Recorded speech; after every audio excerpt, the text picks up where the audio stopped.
The Generals of the Yang Family Chapter 7. We're talking about the Song dynasty, specifically the early days under a brand new emperor, Taizong.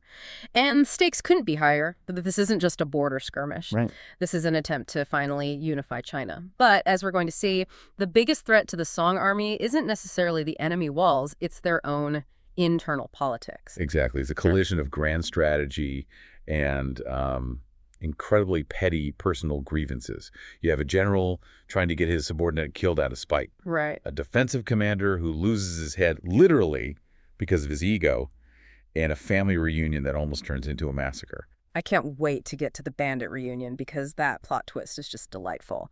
But let's set the stage first. We have Emperor Taizong. He's new to the throne. What is the vibe in the Song court? Whoa. Because usually when a new boss takes over, they want a quick win to prove they belong there. That is precisely the dynamic. Taizong is living in the shadow of his brother, who was the founder of the dynasty. So he needs to legitimize his rule. Okay. And he looks at the map and sees one stubborn red dot that just won't go away. The Northern Han. Okay, so let's talk about the Northern Han. Who are these guys? Are they a massive empire? No, Yeah. and that's the frustration. They are a small kingdom, effectively a remnant of the previous chaotic era, but they are incredibly difficult to crack because they have a big brother looking out for them. The Liao dynasty to the north, the Northern Han are essentially a client state. So it's a proxy war situation. If you hit the little guy, the big guy comes running with the heavy cavalry. Right.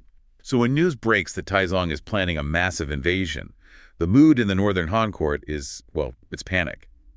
Their ruler, Lu Jun, is terrified. I bet. He knows the Song army is fresh, their equipment is top tier, and they have all the momentum. He asks his advisors, are we doomed? And he gets some advice from a strategist named Ding Yi that I found really interesting. Because usually in these stories, the advice is charge or fight to the death. Yeah. But Ding Yi says something different. Ding Yi is the pragmatist. He looks at the Song army, Right. which is an expeditionary force. They're traveling a long way from home. And he says, we cannot beat them in a fist fight. So their armor is too strong, their weapons are too sharp. Exactly. So what's the play? The strategy is deep moats and high walls. It's a denial strategy. Yeah. He tells Lu Jun to clear the fields so the enemy can't forage for food, strengthen the fortifications, and just sit tight. It sounds a little cowardly on paper, doesn't it? Just Right. hide. It sounds cowardly, but it's actually weaponizing logistics. He's betting that if the Northern Han refuse to give the Song the battle they want, the Song army will burn through their supplies, soldiers will get tired, they'll get homesick, disease might spread. It's a war of attrition. You wait them out, and they eventually have to go home. So the plan is to bore them to death. And Lu Jun buys it. He does. He sends orders to all the border passes. Do not engage, just defend. If everyone follows this plan, the Song are walking into a quagmire. Okay, so that's the shield. Now let's look at the sword. Back in the Song capital, Bianjing, Taizong is rallying the troops. But even there, it's not a unanimous let's go. No, you have some voices of caution. Yeah. You do. A minister named Yang Guangmai stands up and essentially echoes what the enemy is thinking. He warns Taizong, their defenses are firm and complete. He suggests waiting for a crack in the armor before launching a full-scale invasion. But then you have General Cao Bin, and he's not a wait-and-see kind of guy.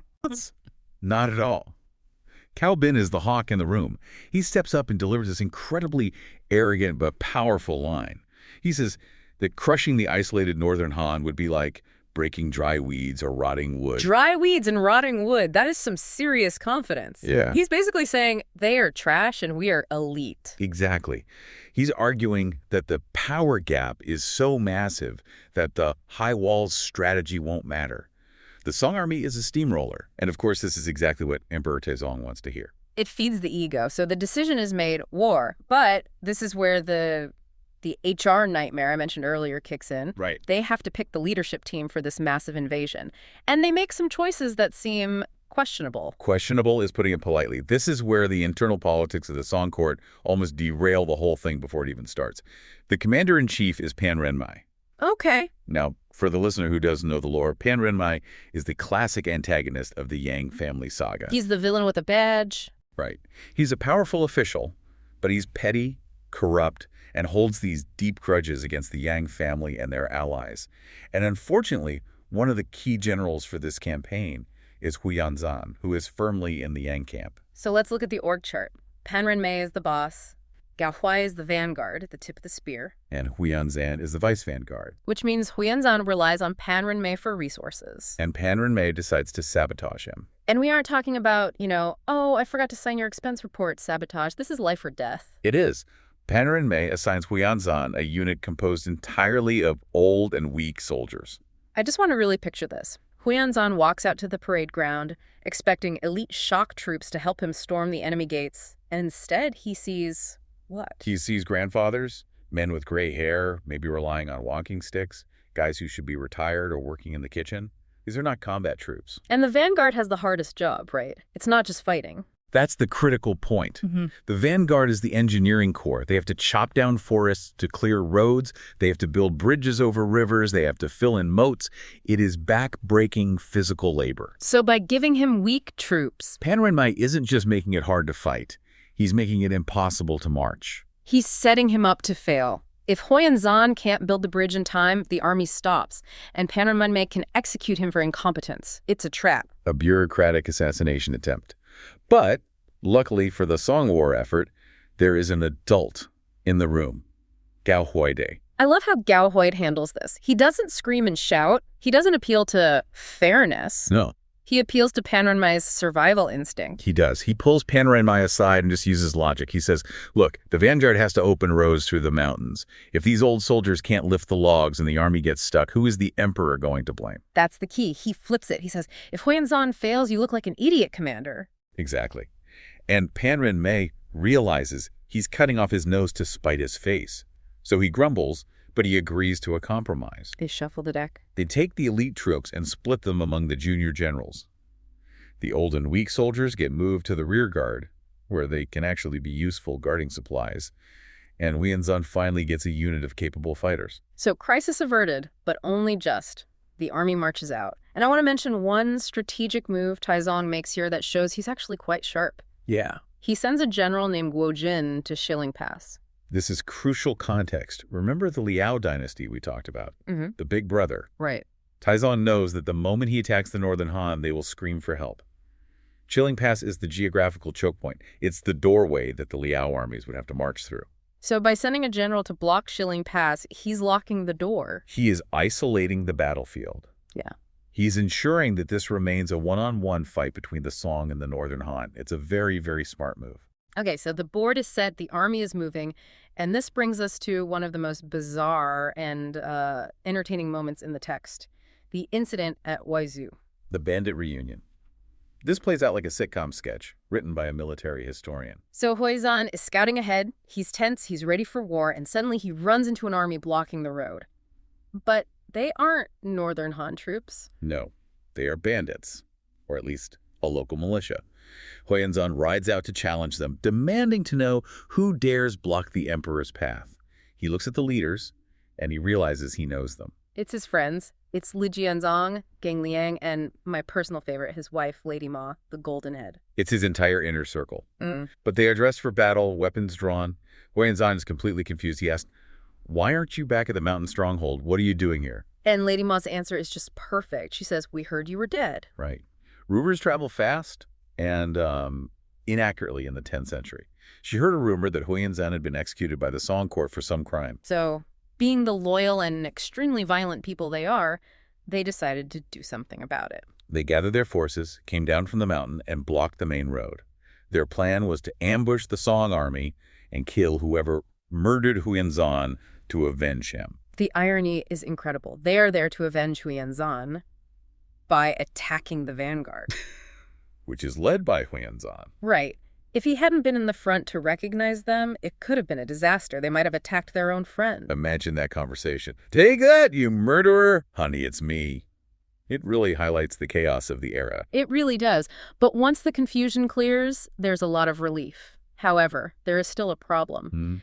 Technically, these people are bandits who just impeded an imperial army. That is usually a beheading offense. But Gao Huaide steps in again.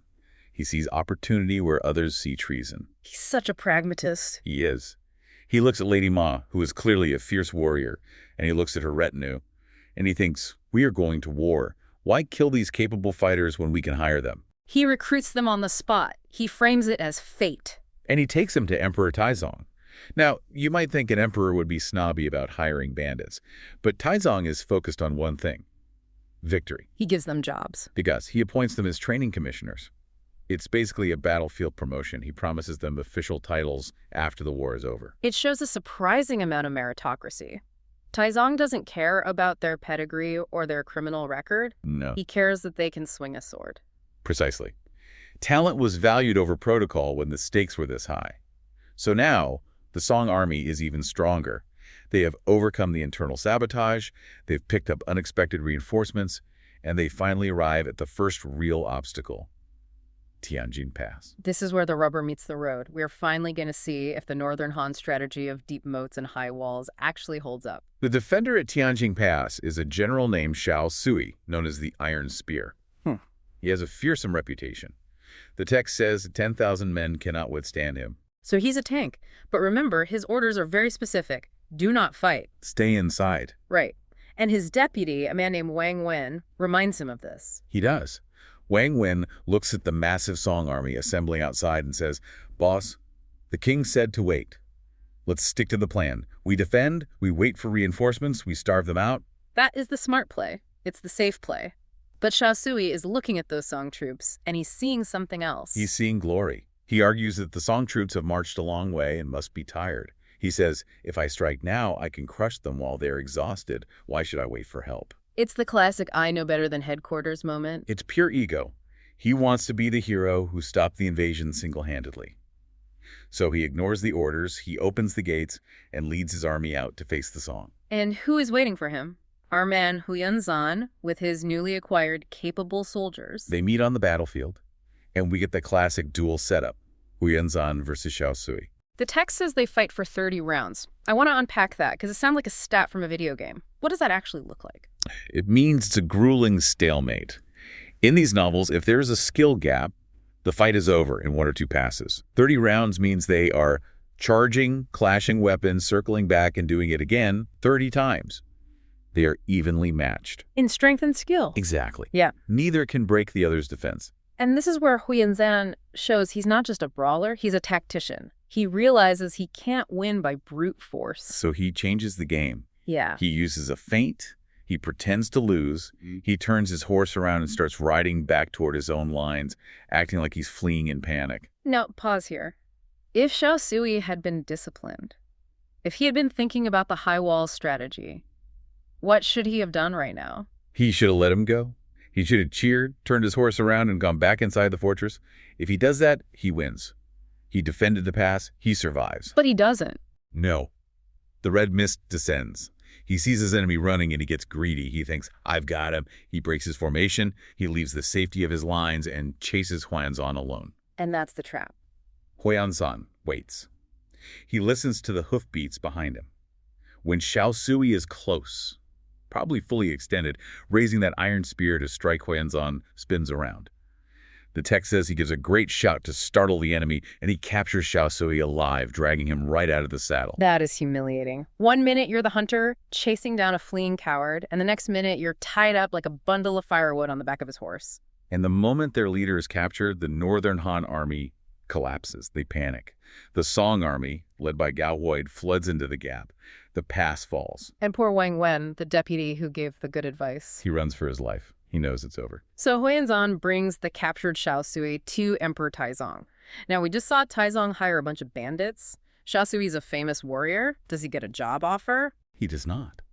Taizong looks at him and calls him a useless, rebellious subject. He orders him beheaded immediately. That feels harsh. I mean, the bandits were actually trying to ambush the emperor's army. Why do they get badges and Xiao Sui gets the axe? I think it comes down to competence and obedience. The bandits were loyal to their own code and showed initiative that worked. Xiao Sui failed because of arrogance. Right. He had one job: defend the pass, and he threw it away because he couldn't control his ego. He ignored his king's orders and lost a strategic fortification. To Taizong, that's not a useful asset. That's a liability. That is a brutal lesson in accountability. It is. And with Xiao Sui dead and the pass taken, the road to the Northern Han capital is now wide open. The high wall strategy has failed at the first hurdle. Okay, so I want you to picture a classic, Hollywood-style military siege. You've got the stone walls, the banners, the drums. And when you think about who's making the big, decisive moves on that battlefield, who do you see? It's almost always the stoic male general, right? Yeah. The great man of history, stroking his beard, moving little pieces on the map. Exactly. That's the image. But today, we are going to flip their whole idea on its head. Yeah, we are. We're digging into a military campaign where the men might be holding the spears, but they are absolutely not the ones holding the map. Because it's not just about brute force, it's a masterclass in psychological warfare. We're unpacking the battle for a city called Zizu. Zizu. Oh. And what I find so fascinating here is the rivalry. You have this tiger general on one side, but the real tactical brilliance, I mean, the real 4D chess, it comes from the wives of the commanders. It's like a proxy war between the spouses. I love that. So how a siege is won, not by who hits the hardest, but by who can play on the other side's ego the best. Let's do it. Let's set the board. So on the offensive, you've got the Song Dynasty army. The text says they're cleaning up the 6 directions. That sounds incredibly efficient, like a cosmic vacuum cleaner for kingdoms. It basically is. They are rolling up to Zizu with a ton of momentum, and leading the charge is Huyanzan, The tiger general. the Tiger General. He has this terrifying reputation. He's aggressive, he's famous, and he absolutely expects to win. So they're confident. Maybe a little too confident. Oh, definitely. And in this kind of literature, overconfidence is almost always the first sin of warfare. They see the city as just another domino. Okay, so that's the hammer. What about the anvil? Inside Zizu, you've got the defenders. And right away, there's this clash of personalities. You've got the main defender, Yuan Zili, and his vice general, a guy named Wu Chang. And they are not on the same page. Not at all. It's that classic old guard versus young Turk thing. Yuan Zili, the commander, he's pragmatic. He knows who Huyanzan is, respects the reputation. He knows this isn't someone you just brawl with. So he wants to play it safe. Exactly. He suggests a strategy the text calls tiring out the teacher. Tire out the teacher. I love that. What does that mean in a military sense? It's basically a war of attrition. The teacher is the invading army. You use your high walls and deep moats, you stay safe, and you just refuse to fight. You let them burn through their supplies? You let them get tired, frustrated, bored. You wait for their morale to break. It isn't glamorous, but it is very, very effective. It's smart. But Vice General Wu Chang, he is not a fan of this plan. He hates it. Wu Chang has that dangerous mix of, ambition and ignorance. He sees caution, and he thinks it's cowardice. Right. He's like, look, we've got strong soldiers, heavy armor. Why are we hiding? Let me go out there and crush them. It feels like he's taking the whole thing personally. Like staying behind the walls is an insult to his ego. That's it, exactly. And in this story, when a character lets their ego drive, a crash is usually just around the corner.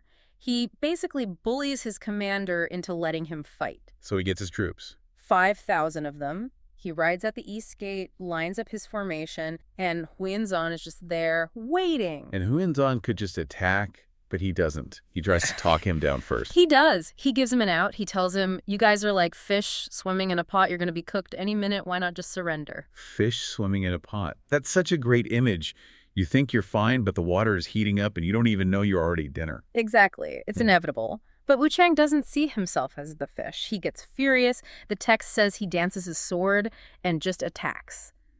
How does that go for him? Catastrophically. The Song army just charges with this overwhelming force, and Wu Chang's army panics almost instantly. It's a rout, not a battle. So he realizes he's made a huge mistake. He turns to run, but, and this is the interesting part to me, he doesn't run back into the city, does he? No. And that's the critical error. He's too ashamed. He just told his boss, I got this. He can't go back and admit he was wrong. He'd rather die out there than lose face. Pretty much. So he tries to escape via the fen stream, but Huyanzan is right on his tail screaming, Thief General, don't run. And then we get this almost slow motion moment. Wu Chang is panicking. He pulls his bow, turns around in the saddle to fire an arrow. The famous Parthian shot, super difficult to pull off. And he misses. Huyanzan dodges. But because Wu Chang is looking backward to aim, he isn't watching where he's going. He loses all situational awareness, and he rides his horse straight into a marsh, a mud pit. Oh, no. The horse gets stuck, he gets stuck, and that's it. Chase over. Wow. It's almost a comedy of errors. Arrogance leads to a bad fight, shame leads to a bad escape plan, and then a lack of focus gets you stuck in the mud. And the consequences are pretty severe. He's captured and executed, but the damage to Zizu is even worse. Right, because he lost all those troops. A huge chunk of the city's defense is just gone. Morale is shattered, and Yuan Zili is back in the city in a full-blown panic. He realizes the Tiger General is the real deal. Exactly. He says the city is like eyebrows on fire. Eyebrows on fire. I'm stealing that. That's a fantastic phrase for urgency. It really is. It's immediate. It's right in your face. He has no idea what to do. And that is the moment where the story just completely pivots. Because a new character steps out. Yuan Zili's wife, Zheng Shi. Yes. And her introduction is, well, it's striking. The text is not subtle about her appearance. Well, just comes right out and calls her very ugly. It even gives her this nickname, the Ghost-Face Lady, Guimion Fu Ren. The Ghost-Face Lady. That's harsh. But right after that, the text flips and talks about her skills. Immediately. And this is so crucial. It says she has a body full of martial arts skills and that 10,000 men cannot get near her. So it's a weird juxtaposition. It is. In this genre, ugliness can signify power or danger or something almost supernatural. She isn't there to be admired. She is there to be feared. And she definitely takes charge. She sees her husband freaking out and basically tells him to get it together. She says, calm down, I have a plan. And her plan is all about psychology. She knows the Song army is riding high after that easy win. They're feeling arrogant. So she's going to use that against them. She proposes a feigned defeat, the classic bait and switch. Okay. She tells her husband to go out, challenge Huiyenzan, fight for a bit, and then pretend to lose and run away. To lure him into a trap. Precisely. So the next day, Yuan Zili rides out, yells, I'm here to avenge Wu Chang. They fight for about 20 rounds, and then Yuan Zili turns and runs. And Huiyenzan takes the bait. Hook, line, and sinker. He thinks, oh, here we go again, another coward.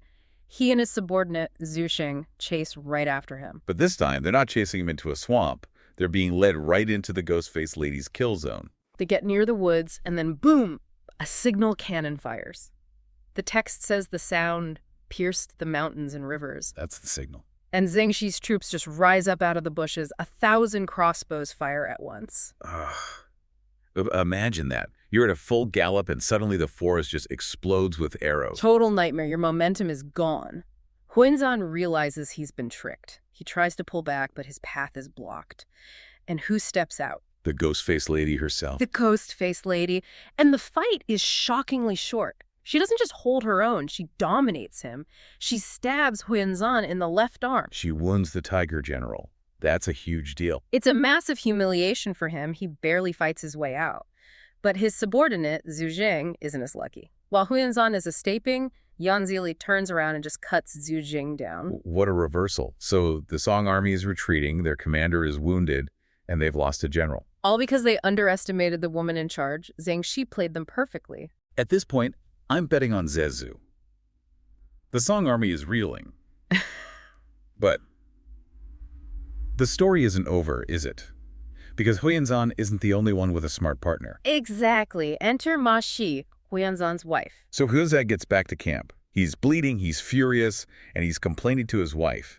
And he admits something pretty incredible. He does. He says Yuan Zili isn't scary, but his wife, her spear skills are as good as mine. Wow, that's high praise from a guy like him. He's stumped. He is. He's ready to just settle in for a long, ugly siege. Right. And this is where Ma Shi steps up.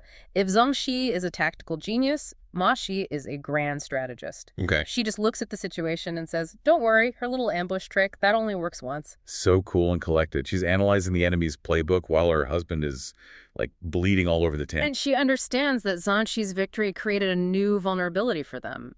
Arrogance. The pendulum swings back. Now the defenders are the overconfident ones, so what's Ma Shi's plan? She tells Huiyenzan to have the army stand down. Stand down. She wants them to play dead. She says, let's spread a rumor that your injury is really severe, that you're dying, or at least out of commission. Okay, so feign weakness. Make them think the head of the snake is gone. Exactly. But then she adds this brilliant little detail to sell the lie. She orders the old and weak soldiers to go down to the Fen stream and just wash their horses. Wash horses? That sounds so random. But that's the point. She tells them, take off your armor, be leisurely, look like you're just packing up to go home. So it sends a visual signal of defeat. The general's hurt, the campaign is over, we're leaving. That's brilliant. It is. She knows that if Zhang Shi and Yuan Zili see that, they won't just want to defend. They'll get greedy. They'll want to finish the job. So the trap is create this false sense of security while you hide your elite troops somewhere else. She hides them on the high ground east of the city. Ma Shi is betting everything on the defenders, making the exact same mistake her army made at the beginning. It's psychological mirroring. And do they fall for it? They absolutely do. Scouts report back. The Song army is relaxed. They're washing horses. Hu Yanzan is out. And Yuan Jili runs to his wife. Does Zhang Shi see through it? She set the first trap. She should know one when she sees one. Surprisingly, no. And I think this speaks to that theme of, the cycle of hubris. Victory blinds you. She says, he took a spear to the arm. If he's out, their army is leaderless. We should attack now and destroy them. She falls for it. She gives the green light. Yuan Shili takes 7,000 troops and charges out of the south gate. And the Song troops retreat without a fight, drawing him in. Just as planned, he pushes deep into their center, thinking he's winning. But he's actually walking right into a pocket. Right. Suddenly, another Song general, Ga Huaid, intercepts him, and as they're fighting, the worst possible news arrives from the rear. Sir, the Song army has breached the east gate. Ma Shi and Hu Yanzan, who's supposed to be in bed, have launched their real attack on the city while the main defending force is gone. Checkmate. Yuan Zili realizes he's lost his home base. He turns to run back, and guess who's waiting for him? The man who's supposed to be dying, Hu Yanzan. I love this reveal. He just pops up, totally fine, and yells, "Thief General, stop!" Yuan Zili is just terrified. The psychological shock is too much. He doesn't even fight, he just tries to run.